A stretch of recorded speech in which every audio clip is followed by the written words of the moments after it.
Nós temos ouvido já há um bom tempo, na vida do pastor, na minha, sobre a missão de que nós temos que assumir. Qual é a nossa missão? O que nós temos que fazer? E hoje eu vou falar mais um pouco sobre a nossa missão de servir. O que é servir, como servir, para que servir, por que servir. Por que nós temos que ter isso no nosso DNA e assumirmos essa responsabilidade? Eu vou trabalhar com vocês o texto de Samuel 17, é a passagem de fala de Davi e Golias. Não vamos entrar no texto propriamente dito da batalha de Davi e Golias, mas a gente vai ver algumas coisas importantes nesse texto, que antecedem a vida de Davi na batalha com o gigante. Acompanhem comigo o texto, 2 versículos, eu estou usando a Nova Almeida atualizada.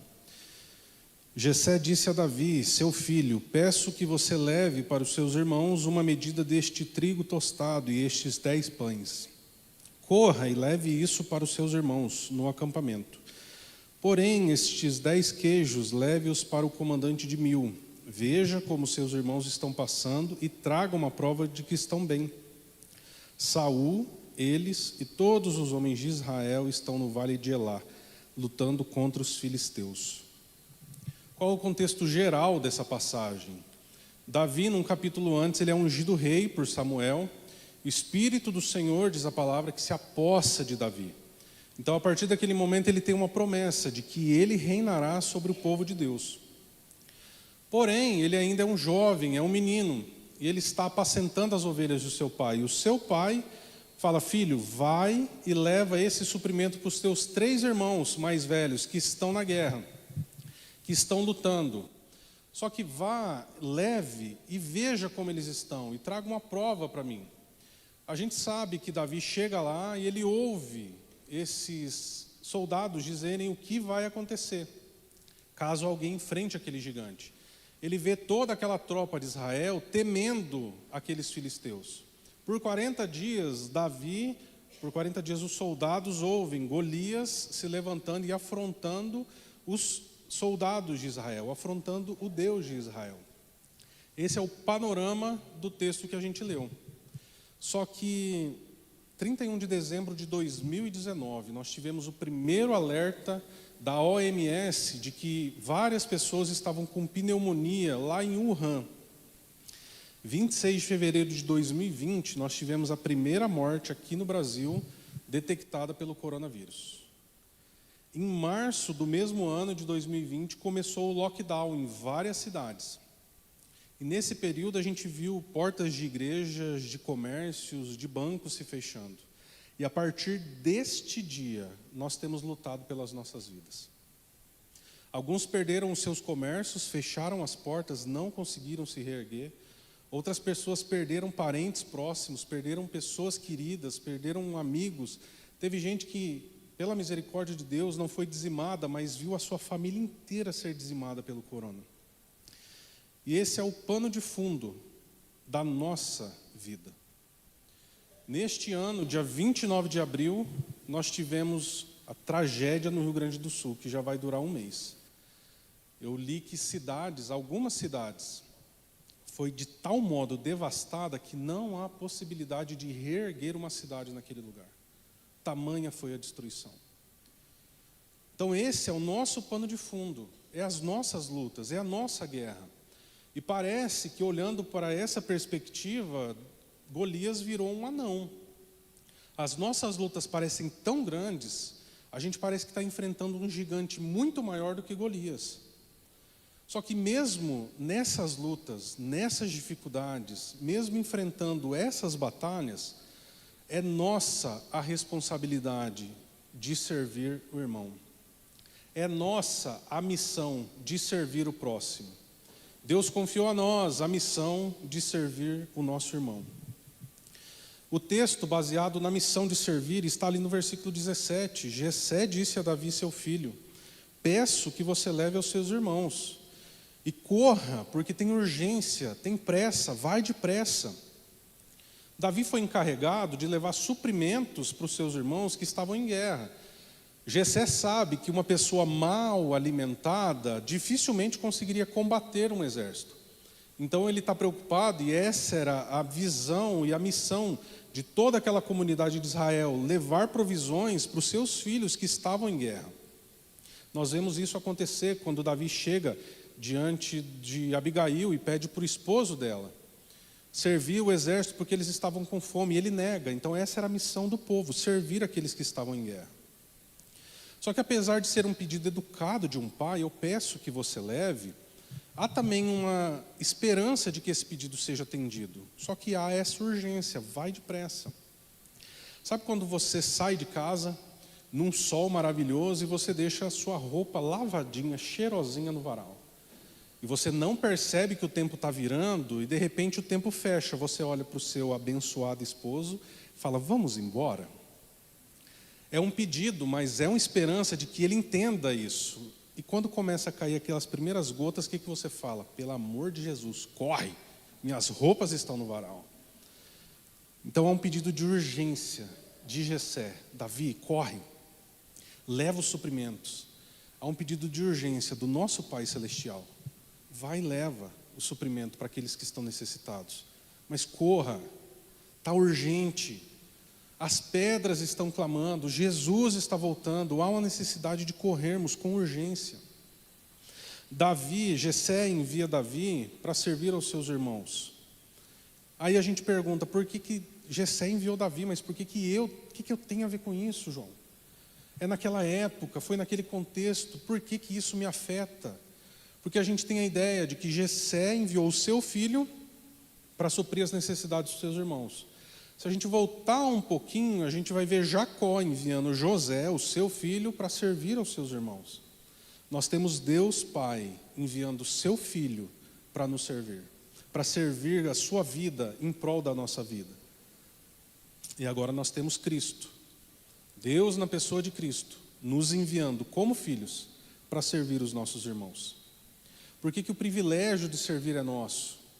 Por que nós, é incumbência de Deus, espera que a gente possa servir? O autor de Hebreus, ele tem um texto, está em Hebreus 6, não está relatado ali, só que ele fala assim, que Deus não é injusto. Eu adiantei um texto, deixa eu voltar um. Marcos 10, 43 e 45. Por que nós devemos servir? Porque ali está uma discussão entre quem é maior dos discípulos. Pedro, Tiago, João, Mateus, Tomé, está todo mundo discutindo. Por quê? Porque alguns manuscritos dizem que a mãe de João e Tiago chegou para Jesus e falou, viu, no seu reino, permita que um sente à sua direita e o outro à sua esquerda. E Jesus vê a discussão entre eles de quem é maior. Imagina Pedro falando, eu sou o maior, eu fui chamado para ser líder. E João falando, mas sou eu que encosto a cabeça no peito do Messias. Então essa discussão, e Jesus fala assim, entre os governantes, entre os reis, isso é normal, mas entre vocês não é assim. Pelo contrário, quem quiser tornar-se grande entre vocês, que se coloque a serviço dos outros. E quem quiser ser o primeiro entre vocês, que seja servo de todos. Pois o próprio Filho do Homem não veio para ser servido, mas para servir e dar a sua vida em resgate por muitos. É por isso que a gente tem que identificar na nossa vida a identidade de servo, de filho e de missionário. Tem que correr nas nossas veias o sangue, a urgência da missão, a missão de servir ao próximo. E esse é o exemplo que a gente precisa, Jesus pagando com a sua própria vida em favor de nós. Então tem muita gente precisando ouvir esse evangelho, ouvir acerca disso. E é por isso que ele, mesmo sendo Senhor de tudo, se fez servo de todos.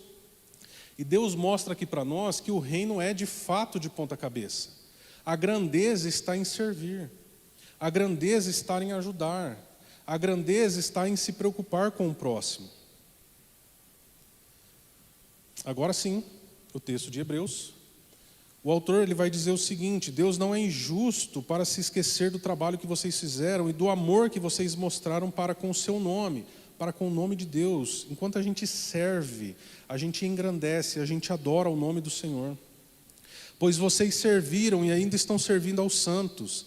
E desejamos que vocês continuem mostrando isso até o fim, esse empenho. Para que o autor fala? Para que vocês não sejam achados preguiçosos, mas que pela fé e a esperança vocês possam assumir e herdar a promessa de Deus. Servir começou com o próprio Filho de Deus e perpassa toda a história da igreja. Nós precisamos desvendar os nossos olhos e assumir a missão de servir. A gente pode estar passando por dificuldade, e a gente está. Ontem a gente esteve no velório da Solange. É triste ver uma mulher de 46 anos falecer assim.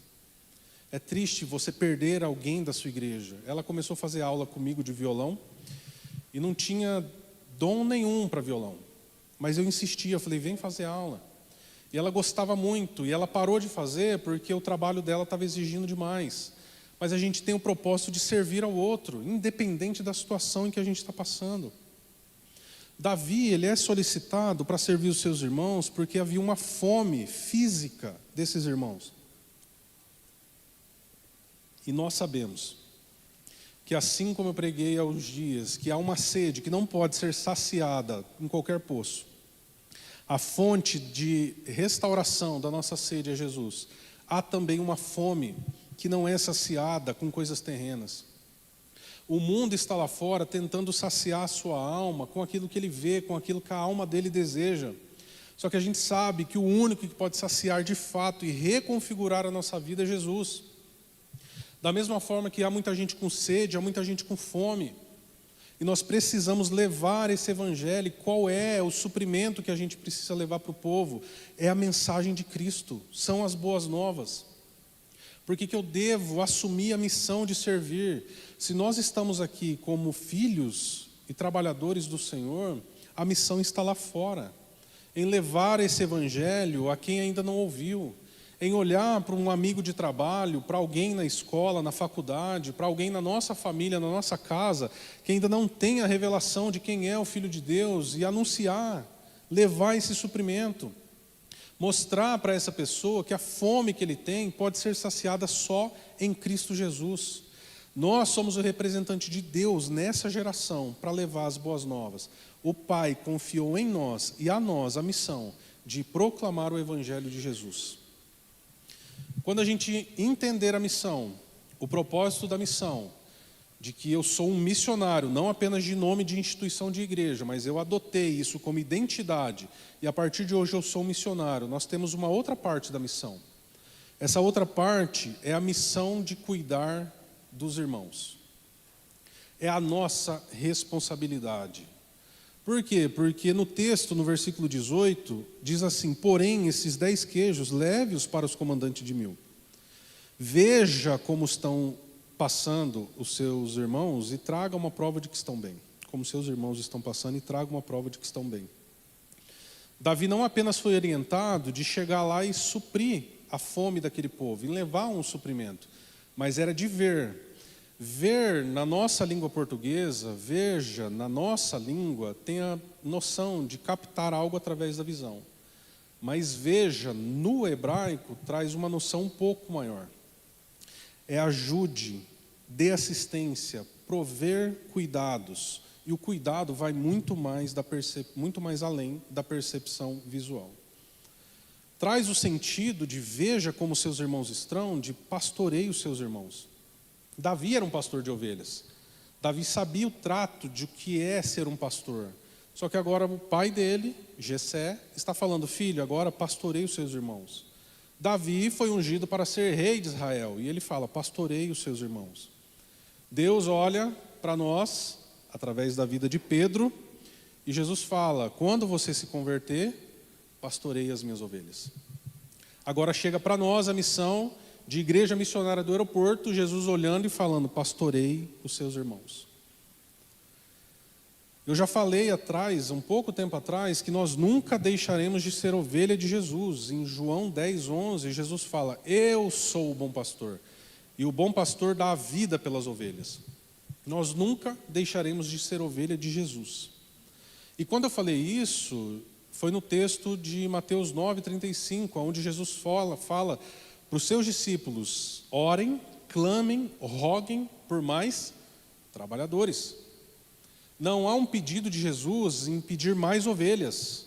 Há um pedido de Jesus olhando para os discípulos e falando: olhem e peçam trabalhadores.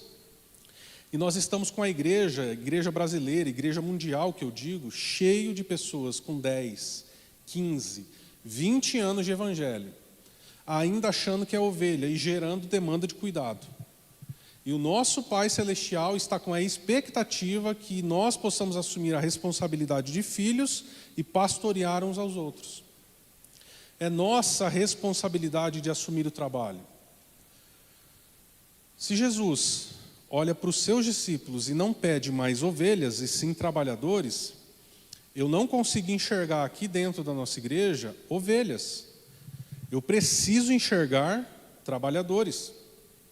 Se a nossa missão é clamar por mais trabalhadores, e como eu já falei, nós temos que assumir a missão do trabalho, quem são essas ovelhas? Quem são os meus irmãos que necessitam ser pastoreados? São aqueles que estão do lado de fora. O pastor Paulo Borges Júnior, ele diz algo que é muito forte, muito difícil de entender numa primeira ouvida, numa primeira lida. Porque ele fala assim, se nós olhássemos, perdão do termo, para uma prostituta na rua e a chamássemos de irmã, nós mudaríamos o nosso conceito de evangelho. Porque qual que é a nossa mentalidade cartesiana? Eu preciso converter essa mulher, trazer, fazê-la se batizar nas águas, para inseri-la no corpo de Cristo e torná-la minha irmã. E ele fala o seguinte, se nós a chamássemos de irmã, porque ela é filha do mesmo pai, a única coisa que ela não tem é a revelação de quem é o pai dela. E nós precisamos evangelizar os outros como irmãos, não como apenas um perdido que precisa ser, e de repente aqui, depois de um tempo, ele vai tornar-se irmão. Mas se a gente conseguisse olhar para quem está lá fora como um irmão, como um de nós, e apresentássemos esse pai que nós temos, mudaria muita coisa. Quando Jesus pede para clamarmos por trabalhadores, ele anseia que aqueles que estão clamando continuem o seu trabalho. Continuem o trabalho de cuidar, de pastorear. Jessé olha para Davi e fala, viu, veja, mas além de ver, traga para mim a responsabilidade, isso é sua, de me falar como seus irmãos estão. Agora Deus olha para nós e fala, eu vou cobrar de você a responsabilidade de como está o seu irmão. Esse mesmo pastor, Paulo Borges, num outro momento, ele apresenta o texto de Gênesis, onde Deus olha para Caim e fala, você fez um culto meia boca. Por que você me ofertou isso daqui? Aonde estava com a cabeça de você me trazer esse tipo de oferta? Não é nada disso que o texto diz. Ele fala, quando Deus chega para ele, ele fala, onde está o seu irmão? Porque você tentou me prestar um culto, e o seu culto foi tão meia boca, que pela demanda de culto você matou o seu irmão. E quando a gente começa a entender que eu tenho a responsabilidade de cuidar do meu irmão, as coisas mudam um pouquinho a noção da nossa mente. E a gente começa a ficar um pouco mais temeroso de que nós temos a responsabilidade de assumirmos isso, porque Deus vai nos cobrar aonde está o nosso irmão. Aonde está, e a gente ontem conversando com o pastor, nessa hora infelizmente trágica de morte, a gente começa assim a refletir de, será que eu podia ter feito mais? Será que eu não neguei às vezes uma atenção? E é só nessa hora, e a gente ouviu num outro velório um choro gritante de uma pessoa. E eu conversando com algumas pessoas que estavam ali, eu falei, infelizmente, para muitos, não são nem poucos, para muitos, o choro é muito mais de remorso do que de saudade. Por que remorso? Porque eu tinha oportunidade de abraçar minha mãe e não abracei. Eu tinha oportunidade de olhar para o meu filho e falar, eu amo você, e não fiz. Eu tinha oportunidade de me doar um pouco mais para alguém que precisa dessa demanda de tempo e não fiz. E quando acontece alguma coisa trágica dessa, às vezes a gente bate um remorso de que não fez aquilo que deveria ter feito. E Deus cobrará das nossas mãos onde está o nosso irmão. Cuidar dos outros vai muito além de apenas levar um suprimento. Porque a gente pode entender, então eu chego diante da pessoa e falo assim, viu, Jesus veio, morreu por você, pagou o preço na cruz do Calvário, você é aceito hoje, você é meu irmão, e a pessoa aceita. E a gente sai feliz da vida e tem que celebrar mesmo, mas a gente acha que às vezes é só isso. Cuidado, pastorear vai muito mais além do que isso. É se doar, é saber da integridade da pessoa, como anda a vida espiritual dele, é cuidar de fato. Eu já falei isso também. Nós temos o pastor que é Jesus, nós somos essa ovelha. Ele encaminhou o anjo da igreja, que é como eu costumo chamar, o pastor Israel. Nós somos ovelhas dele, mas a demanda é muito grande, não dá. A gente precisa começar a perceber como está o outro. Olhar para o outro e tentar identificar no semblante, essa pessoa não está bem. Você está precisando de alguma coisa? Você quer conversar? Vamos tomar um café? Traga para dentro do seu círculo de relacionamento as pessoas que você diz amar. E aquelas que você não diz amar porque você ainda não ama, aprenda a orar por elas e amá-las. Porque assim a gente vai conseguir pastorear. Então, se a preocupação de Jessé era cuide dos seus irmãos, qual é a preocupação do nosso Pai Celestial? Cuide dos seus irmãos, a preocupação não mudou. Como que é isso? É como se fosse colocar a pessoa debaixo do braço, espiritualmente falando, e conduzi-la, ensinando. Você pega aquela pessoa que pede para abrir em Gênesis, ele está lá no meio da Bíblia. Você fala, gente, ele não sabe onde está o primeiro livro da Bíblia, e você começa a mostrar, e você começa a discipular, você começa a gastar tempo com essa pessoa, você começa a se doar para essa pessoa. Sabe quando nasce o seu filho? Quando nasceu o seu filho, ele demandava muitos tipos de cuidado. E ao passar do tempo, já não era mais necessário. Só que ao passar do tempo, com 3, 4 anos, ele já comendo um tipo de comida mais sólida, você não dava feijoada para ele. Porque ainda não era tempo. Por mais maduro que ele estivesse, não usasse mais fralda e nem precisasse de papinha, ele não tinha atingido ainda uma maturidade para assumir uma responsabilidade de comer algo mais denso. E você foi tendo cuidado, você foi tendo uma lição de vida de olhar para essa pessoinha, que é o seu filho, e você amá-la e instruí-la na vida. Essa pessoa vai crescendo, e para encurtar a história, o seu filho vai crescendo. Você ama, acima de tudo, o seu filho, mas qual que é a maior alegria, apesar de todas essas serem alegria na vida de um pai? É quando você vê esse homem e essa mulher formado e assumindo a responsabilidade de fazer uma outra família. É ali que você olha e fala, cumpri o meu papel. Cumpri com êxito a minha vida. Eu consegui formar essa pessoa ao ponto dela assumir a responsabilidade de formar uma outra família. Ela não ficou dependente o resto da vida de você. Agora ela assumiu e ela cresceu. O que você espera do seu filho? Que ele haja em conformidade com aquilo que ele aprendeu. Que ele desenvolva, que ele amadureça, que ele consiga formar uma outra família, ensinar o seu filho a crescer com responsabilidade, depois ver esse filho dando frutos que são os netos. Essa é a maior alegria do pai. Vamos trazer esses conceitos para o mundo espiritual. Às vezes a gente acha que caminhando 6 meses a gente formou Cristo numa pessoa. Paulo fala para Corinto, eu estou chorando amargamente de novo, até Cristo ser formado em vocês. E era uma igreja completa, que não faltava nenhum dom. E a gente precisa começar a olhar e entender que maturidade, amadurecimento, não é apenas transferência de conhecimento. Faz parte do negócio. Mas não é até Cristo ser formado nessa pessoa. É querer estar perto, é querer se importar, é querer ver a dor do outro. E por que eu estou dizendo querer? Porque tem que haver em nós a vontade que vai além, a vontade de se doar ainda mais do que a gente está fazendo. Nós entendemos Jessé olhando para Davi e falou, sirva os seus irmãos. Então a gente entende Deus olhando para nós e sirva os seus irmãos. Jessé, ele olha para o filho dele e fala, cuide, pastoreie, traga-me notícias dos teus irmãos. E a gente olha Deus agora, sobre Cristo e o Espírito Santo, nos encaminhando. Nós, há 2000 anos, estamos cumprindo o propósito e a vida de Cristo aqui na igreja, na terra. Ele veio, ele fez a sua missão, mas agora é nós, a igreja dele, pedras vivas que tem que continuar conduzindo as pessoas ao cuidado, a olhar uns para os outros. O mundo necessita desse evangelho. Então a gente precisa assumir essa responsabilidade de cuidar. Não apenas gerando demanda de cuidado. Todo mundo precisa, principalmente nos momentos difíceis, de uma palavra de apoio, de um conforto, de um aconselhamento. Todo mundo precisa falar em algum momento da vida, pastor, o senhor tem um tempo para mim? Eu preciso conversar. E através daquela conversa, ele vai clareando, pela palavra de Deus, a sua vida, e você vai dando os novos passos. Mas o que na vida, eu estou falando, não é o pastor Israel, tá? Eu estou falando na vida, imagino que ele espera de uma pessoa que senta na mesa dele.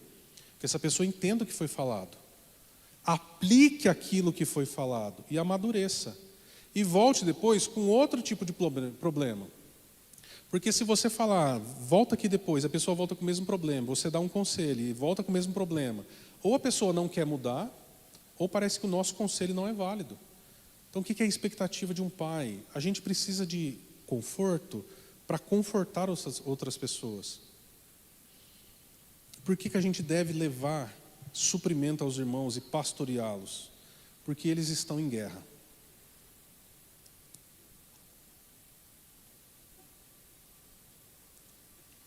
Davi, quando chega, ele sabia do que estava acontecendo.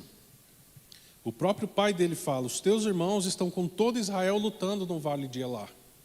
Só que Davi não sabe o que estava acontecendo na real. E os irmãos dele estavam em guerra. Então nós temos, além da missão de servir, a missão de cuidar, nós temos agora uma nova missão. A missão de lutar com os irmãos. Nós temos que assumir a linha de frente, a missão de lutar uns com os outros. Versículo 19 diz, Saul, eles e todos os homens de Israel estão no vale de Elá, lutando contra os filisteus. Só que Davi ainda não faz parte dessa luta. Davi ainda não chegou ao ponto de ter que enfrentar gigante. Quem estava lutando eram os irmãos. Então se a gente pensa assim, gente, eu já tenho as minhas dificuldades, eu já tenho que pastorear algumas pessoas, por que eu tenho que ainda, além de levar suprimento, além de pastorear, por que eu tenho que lutar a luta dos outros? Porque querendo ou não, consciente ou não, se Davi não colocasse à frente para lutar a luta do seu povo e dos seus irmãos, o seu povo e os seus irmãos seriam escravos e ele automaticamente cairia também. Quando a gente não entende que a nossa missão e a nossa responsabilidade de lutar junto com os outros irmãos, é porque a gente não entendeu que essa missão também é nossa. Essa luta também é nossa. E na perspectiva do texto, Davi ouve a afronta de Golias, ele toma a frente, ele vai lutar com o seu povo contra os filisteus. Qual que é a nossa missão? A nossa missão é de ver pessoas passando por dificuldades. E tem gente passando por dificuldades. Às vezes a gente senta para conversar, querendo desabafar. E quando a gente ouve a luta do irmão, a gente fala, deixa eu ficar quietinho, porque parece que a minha luta não é nada.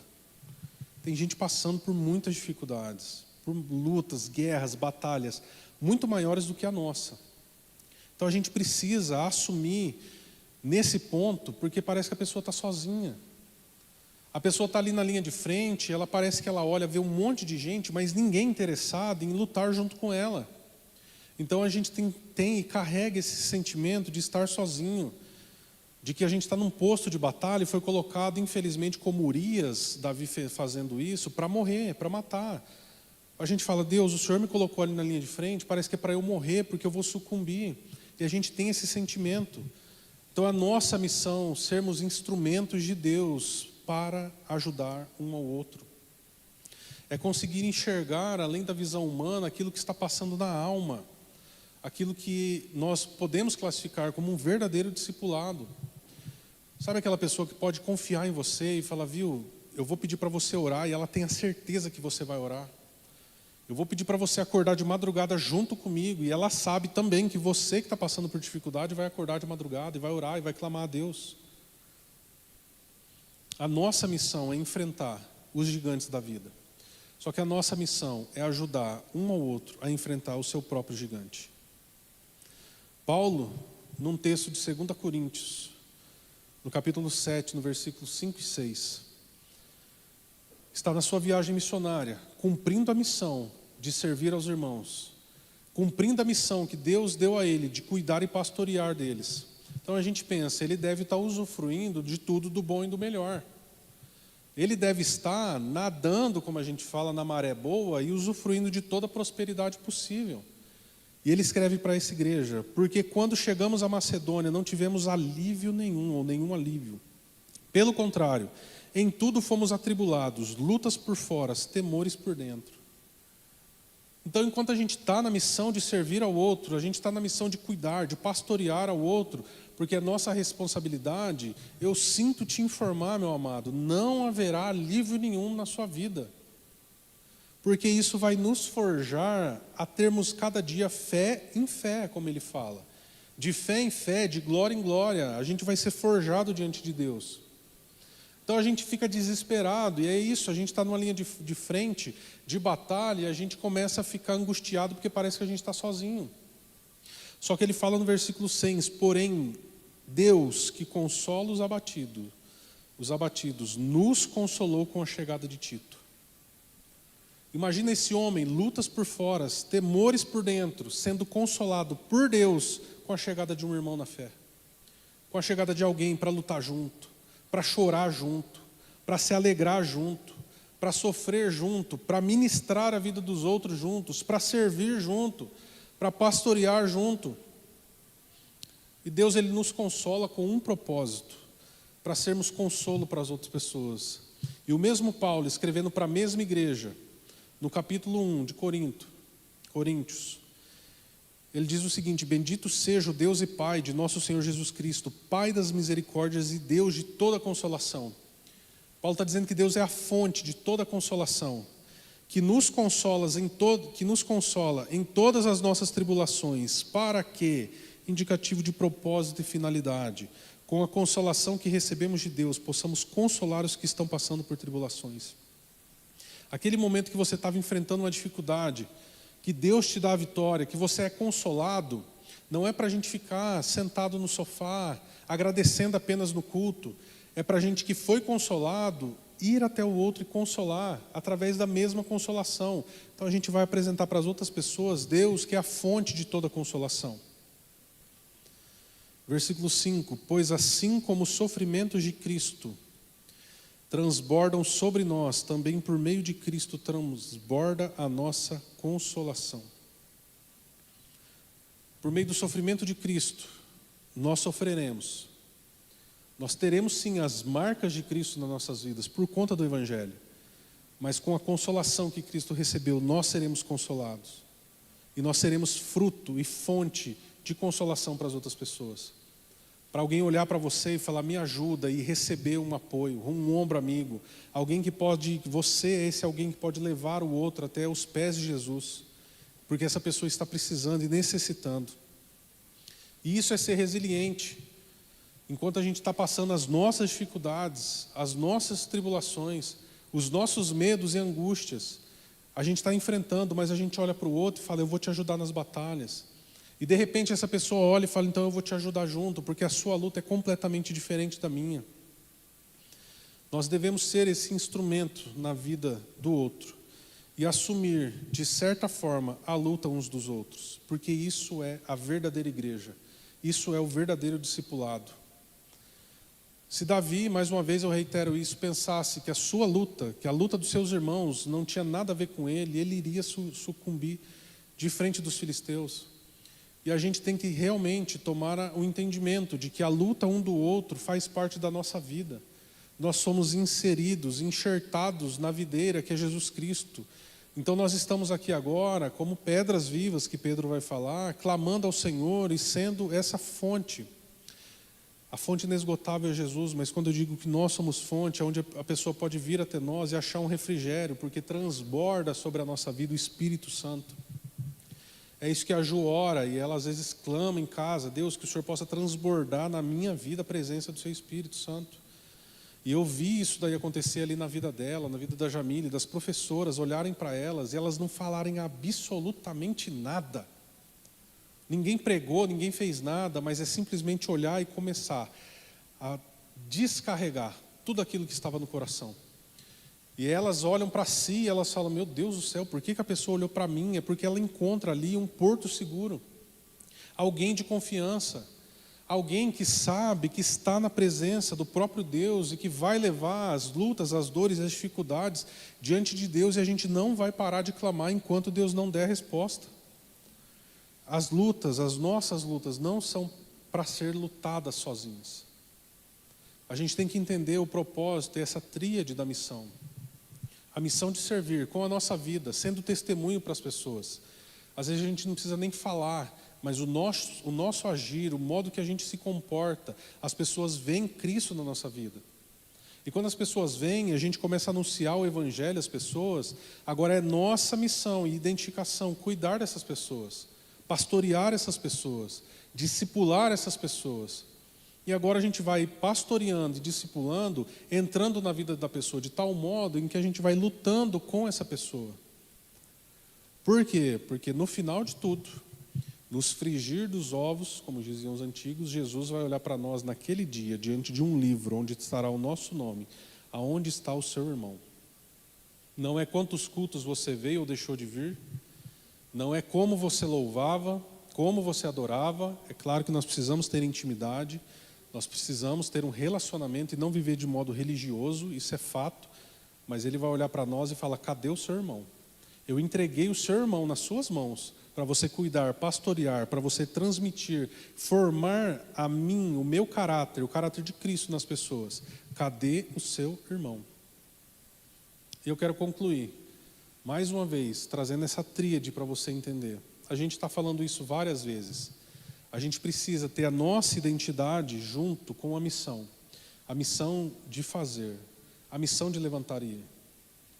Nós precisamos assumir a responsabilidade que a missão é servir aos irmãos, mesmo em meio às lutas, mesmo em meio às dificuldades. É levar as boas novas, é transmitir o reino para as outras pessoas. Quando a gente estiver fazendo isso, a gente vai entender o propósito da missão, que a gente vai ter pessoas para cuidar. A gente vai ter pessoas para pastorear. Desde aquelas que estão dentro da nossa própria casa até aquelas que estão num círculo mais abrangente. Deus entregou essas pessoas para que a gente amasse e pastoreasse essas pessoas. Enquanto a gente estiver nessa vida de formar Cristo nas pessoas, pastoreando uns aos outros, a gente vai identificar cada dia uma luta diferente. A gente vai identificar cada dia uma dificuldade diferente. E a gente não vai ter apenas pessoas do nosso lado lutando, porque é muito importante que a gente tenha pessoas do nosso lado, que a gente não se sinta sozinho. Mas a gente vai começar também a olhar e não ser egoísta, de olhar para nossas próprias dificuldades e lutas, mas amar uns aos outros e lutar uns pelos outros nas dificuldades. Eu lembro uma pessoa, só para terminar, ela falou assim: João, eu estou com um problema financeiro, eu gostaria que você orasse por mim. Eu falei: então vamos fazer um acordo, a gente vai orar até essa situação resolver. Enquanto a situação não se resolver, a gente não vai parar de orar, combinado? Combinado. Todos os dias, pela manhã, eu enviava a minha oração no WhatsApp. E ele enviava a dele concordando com a minha oração. E eu falei: eu não estou nessa batalha sozinho, porque quem está em crise financeira é você, meu querido, não sou eu. Então a gente tem que orar junto. E a gente orou por alguns meses. E o que Deus fez na vida dessa pessoa foi algo assim, do 0 ao 1000. Porque eu creio no poder da oração. A luta dele era uma luta financeira, não tinha nada a ver comigo no momento. Mas eu assumi essa luta e a responsabilidade de cuidar, pastorear e lutar a luta do outro. Então que a gente possa sair daqui mais uma vez com essa palavra da missão, identificando que a gente precisa servir, cuidar e lutar uns dos outros. Em nome de Jesus.